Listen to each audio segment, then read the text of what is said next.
நிறைய இடத்துல நம்ம வந்து ப்ரிப்பேர் ஆகும். நிறைய இடத்துல வந்து நம்ம புது வருஷம் வரப்போகுது, நம்ம இதெல்லாம் பண்ணணும், இதெல்லாம் பண்ணக்கூடாது. சின்ன பிள்ளைங்களா இருந்தா அவங்க ஒரு ரெசல்யூஷன் எடுப்பாங்க. வாலிப பிள்ளைங்களா இருந்தா நான் இதெல்லாம் பண்ண மாட்டேன், வரப்போற புது வருஷம் எனக்கு வந்து நான் வந்து நல்லபடியாகணும் அப்படின்னு சொல்லி நிறைய ஒரு ஆயத்தங்கள் செய்வாங்க. அதை வந்து மையமா வச்சுதான் நாம இப்ப வந்து ஒரு நாடகத்தை பார்க்க போறோம். இது என்ன அப்படின்னா, ரெண்டு குடும்பம் இந்த புது வருஷத்துக்காக ஆயத்தம் ஆகுறாங்க. ஒண்ணு உலக பிரதானமான ஒரு குடும்பம், அவங்க ஆண்டவர் அறியாத ஒரு குடும்பம். அவங்க எப்படி வந்து இந்த ஒரு புதிய வருஷத்துக்கு ஆயத்தம் ஆகுறாங்க. அதே போல ஆண்டவரை அறிந்த ஒரு ஆவிக்குரிய குடும்பம், அவங்க எப்படி இந்த புதிய வருஷத்துக்கு ஆயத்தம் ஆகுறாங்க.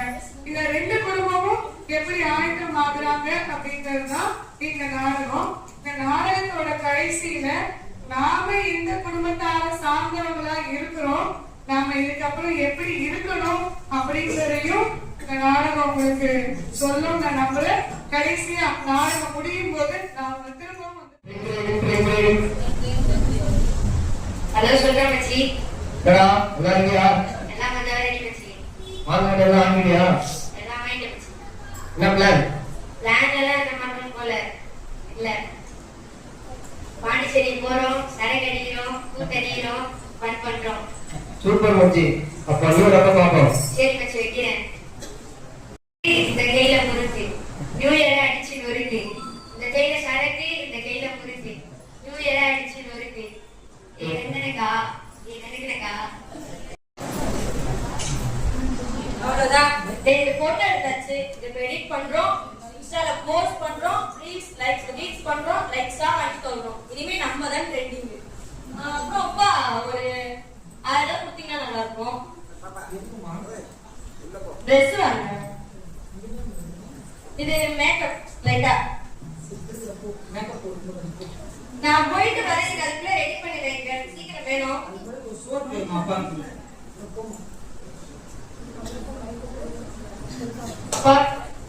எதுக்கு 2000? எதுக்கு 2000? பாண்டிச்சேரி பாண்டிச்சேரி படிக்க வச்சு பெற்று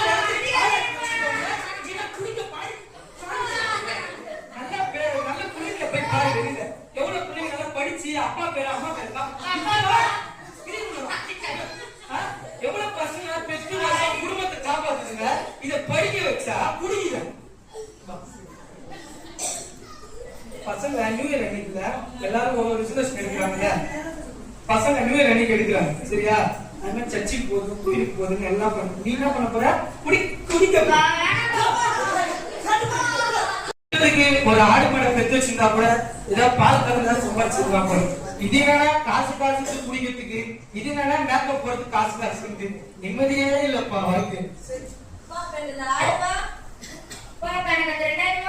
அப்ப கூட நிம்மதியோட மாட்டீங்களா? ஒரு குடும்பம் என்ன பண்ணாங்க அப்படின்றத பாத்தீங்க. அடுத்த இன்னொரு குடும்பம் யாரா இருப்பாங்க நீங்க கெஸ் பண்ணிட்டீங்கன்னு நினைக்கிறேன். கண்டிப்பா ஆவிக்குரிய ஒரு குடும்பம், ஆண்டவரை பத்தி தெரிஞ்ச குடும்பமா தான் இருப்பாங்க. அவங்க எப்படி இந்த புது வருஷத்துக்கு ஆயத்தம் ஆகுறாங்க அப்படின்றத நாம இந்த கடந்த வருஷம் முழுவதும் இயேசுப்பா என்னையும் என் குடும்பத்தையும் நீங்க அவ்வளவு நல்லா பாத்துக்கிட்டீங்க. அதுபோல இந்த புது வருஷத்துலயும் நீங்க தான் எங்க குடும்பத்தை வந்து ரொம்ப நல்லா பாத்துக்கணும். என்னையும் என் குடும்பத்தையும் எங்களுக்கு ஒரு தாயும் தகப்பனுமா இருந்து எங்களுக்கு எல்லாமா நீங்களா இருந்து எங்களுக்கு வந்து நீங்க எல்லாமா இருக்கணும். அதே போல வரப்போல இந்த புது வருஷத்துல நீங்க எங்களுக்கு என்ன வாக்குத்தத்தை கொடுக்க போறீங்கன்னு எங்களுக்கு தெரியல. அந்த வாக்குத்தத்துக்காக நானும் என் குடும்பமும் ரொம்பவே ஆவலா காத்திருக்கிறேன் சொல்பா. ஒரு நல்ல வாக்குத்தமா எங்களுக்கு கொடுப்பீங்க சொல்பா. சரி, டைம் ஆயிடுச்சு. பிரதிமா நம்ம ரெடியா கத்தி கிளம்பணும்.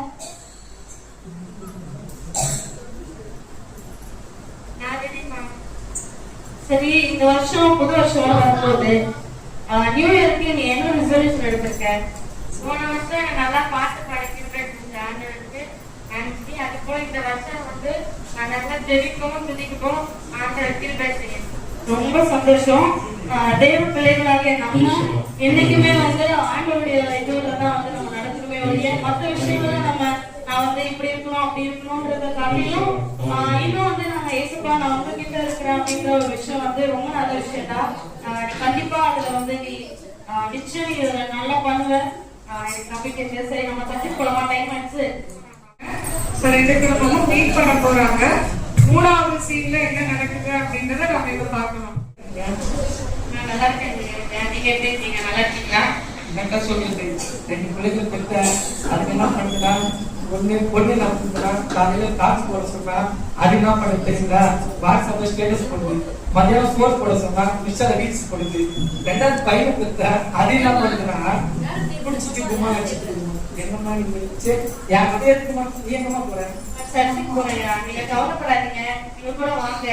ஏசுப்பாவை நம்புங்க. கண்டிப்பா வந்து உங்களுக்கு வந்து ஒரு பெரிய சமாதானம் கிடைக்கும். பிள்ளைகளும் வந்து ஏசுப்பாவுடைய வாக்குல வந்து நடந்தாங்கன்னா பிள்ளைகளும் வந்து மனம் திரும்பி அவங்களும் நடப்பாங்க. ஏசுப்பா மேல விசுவாசத்தோட நீங்க வந்து நீங்க ஒரு விஷயத்த ஒப்பு கொடுத்து நீங்க வந்துட்டீங்கன்னா நிச்சயம் ஏசுப்பா கைவிடவே மாட்டாரு. சோ அதனால நீங்க எங்க கூட சர்ச்சுக்கு வாங்க. எங்க ஐயா கிட்ட சொல்லிட்டோம். கண்டிப்பா மாறுங்கயா. நம்புங்க. ஏசுப்பா நம்புனா யாரும் கைவிட மாட்டாங்க. சொல்றது ரொம்ப வார்த்தை ஆடல இருப்பான் நானும் சர்ச்சுக்கு வரேன். என்ன விஷயமா இருக்கீங்க? ஐயா இவங்க எங்க பக்கத்து வீட்டுக்காரங்கய்யா. அப்படியா? சோதரமா சோதரம் சோதரமா இருக்கீங்க. சுலமா இருக்கீங்களா? ஒன்றும் பிரச்சனை இல்லை. இந்த வருஷம் 2026 வந்திருக்கிறோம். பசங்க பிரச்சனை அப்படியா? ஓ உன் பையன் நல்லா பிடிச்சிக்கிட்டே இருக்கான். பிடிக்கிறானா? இந்த வயசுலயா? ஆமாங்கய்யா. போயிட்டு 6 கொண்டு ஸ்கேன் பண்ணிட்டாங்க. பெரிய ஆளா வரான்னு பார்த்தேன். அப்படியா? பிடிச்சி பெரிய ஆளா வராங்கய்யா. போட்டி வச்சுக்கிறாங்க. கஷ்டப்பட்டு படிக்க வச்சேன். சொத்தெல்லாம் கஷ்டப்பட்டு படிக்க வச்சேன். நிறைய பொண்ணு ஜெயிப்பாங்க. இவங்க என்ன பண்றாங்கன்னா காலையில எழுந்திரிச்சதுக்கு ஒரே போன்ல செல்ஃபி எடுத்து இன்டர்நெட் அப்டேட் அப்லோட் பண்ணுவாங்க. அதே கூட வீட்டுக்கு கால் பண்றாங்க. எந்த அப்படியே எல்லா வேலையுமே இருக்கும். அவங்க சொன்னது கரெக்ட் தான். அந்த பரிசுத்த மேரி அக்கா வந்து ரொம்ப காலமா ஆண்டவர்கள் இருக்கிறாங்க. அவங்க குடும்பத்துல சமாதானம் இருக்கு. அதாவது உலகம் கொடுக்க முடியாத உலகம் எடுக்க முடியாத ஒரு சமாதானத்தை அவங்க அனுபவிக்கிறது அவங்க சொல்லியிருக்காங்க. அப்ப அவங்க பெற்ற சமாதான சந்தோஷம் நீங்கள் பெறணும். வேணுமா? என்னது சமாதானம் வேணும், சந்தோஷம் வேணும்ல. அப்ப அவங்க எப்படி ஆண்டவரை ஏற்றுக்கொண்டாங்களோ அதுபடி நீங்களும் ஆண்டவரை ஏற்றுக்கொண்டா அவங்க பெற்ற சமாதானம் உங்களுக்கு கிடைக்கும். இப்ப இந்த சமாதானம் எப்படி வருது அப்படின்னா இயேசுவால் மாத்திரம்தான் உங்களுக்கு சமாதானம் கிடைக்கும். இது இயேசு யாரு அப்படின்னு கேள்வி உங்களுக்கு உண்டாகுங்க.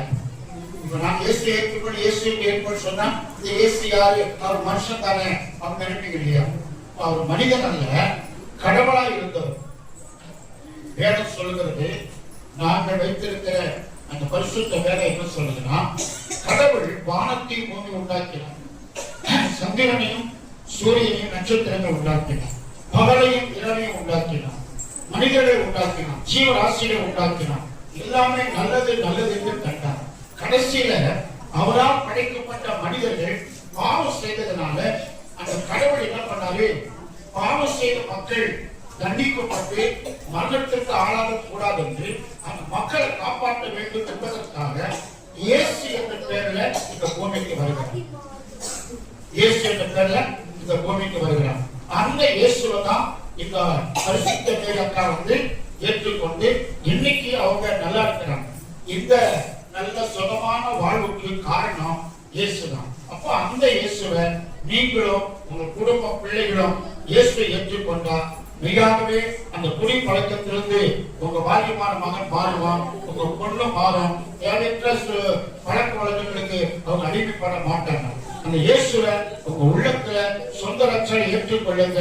உங்கள் வாழ்க்கையிலும் அவங்க பெற்ற சந்தோஷம், அவங்க பெற்ற சமாதானத்தை நீங்கள் பெறுவீங்க. இந்த வாக்குத்தத்த வசனத்தை உங்களுக்கு கொடுக்கிறேன். இயேசு என்ன சொல்றாருன்னா, உன் பிள்ளைகளை குறித்து வருங்காலத்தை குறித்து நீ பயப்பட வேண்டிய அவசியம் இல்லை. என்னை நம்பி வந்த உடனே நான் புறவே தள்ள மாட்டேன் அப்படின்னு இயேசுப்பா சொல்றாரு. அதனால இந்த வருஷத்துக்கு வாக்குத்தத்தங்களை உங்களுக்கு கொடுக்க என்ன சொல்றாருன்னா, இயேசுப்பா சொல்றாரு, பயப்படாத தம்பி, பயப்படாதீங்க. உங்க பிள்ளைகளை குறித்து ஒரு நம்பிக்கை உண்டாகும். பயப்படாத, உன்னை மீட்டுக் கொண்டு உன்னை பேசுவதை அழித்து நீ என்னுடையவன். நீ இயேசை ஏற்றுக்கொள்ளும் போது இயேசப்பா உங்களெல்லாம் அப்படி சொந்த பிள்ளையா மாற்றுவார். ஆகவே இந்த வசனத்தை நீங்க வைத்துக் கொள்ளுங்க. நீங்க தொடர்ந்து சர்ச்சைக்கு வாங்க. கர்த்தர் உங்களை ஆசீர்வதிப்பார். சில காலம் கழித்த பிறகு ஆண்டவரை அறியாத அந்த குடும்பமும் ஆண்டவரை அறிந்த அந்த குடும்பமும் 2 பேரும் இப்ப சந்திக்கிறாங்க. என்ன மாற்றங்கள் நடந்திருக்குது அப்படிங்கறத பொறுத்திருந்து பார்க்கலாம். நீங்க சொன்ன மாதிரி ஆண்டவர் எங்க வாழ்க்கையை மாத்திட்டாருக்கா. அதுக்கு ஆண்டவருக்கு தான் நான் கூடி நன்றி சொல்றோம். ஏன்னா இந்த நேரத்துல என் பிள்ளைங்க வந்து என் பையன் வந்து குடிய விட்டுட்டாரு. என் பொண்ணு வந்து இப்ப போனே எடுக்கிறது இல்ல. அவங்க வந்து பைபிளை மட்டும்தான் படிக்கிறாங்க. நீங்க காலையில எந்திரிச்சதுல இருந்து மாலை வரைக்கும் ஸ்கூலுக்கு போறாங்க, பைபிள் படிக்கிறாங்க, கரெக்டா இருக்காங்க. என் பையனும் வந்து இப்ப அந்த இதுவே மறந்துட்டாரு. மறந்துட்டு நிறைய சிறுவர் ஊழியர் அந்த மாதிரி சர்ச்சில் எல்லாம் பண்றாரு. அதுக்காக நான் முதல்ல ஆண்டவருக்கு தான் நன்றி சொல்லுவேன். ஆண்டவருக்கு நன்றி, ஆண்டவருக்கு நன்றி, ஆண்டவருக்கு நன்றி. எங்க குடும்பத்தை மாற்றுறதுனால ஆண்டவருக்கு நன்றி. இவங்க பரிசுத்த மேரியாக்காக ஆண்டவருக்கு எங்களை வந்து ஒரு அறிமுகப்படி கூட்டிட்டு போனாங்க. அதுக்கு பரிசுத்த மேரியாக்காக ரொம்ப நன்றி சொல்லிக்கிறோம். நன்றி பரிசுத்த மேரியாக்கா. மேரியம்மா உங்களுக்கு நன்றி. அவங்க பேர்ல மட்டும் பரிசுத்தம் இல்லாம அந்த பரிசுத்தம் யாருன்னு எங்களுக்கு காட்ட எங்க குடும்பமும் பரிசுத்தமா மாறிடுச்சு. அதனால ஆண்டவருக்கு நன்றி சொல்லிக்கிறோம்.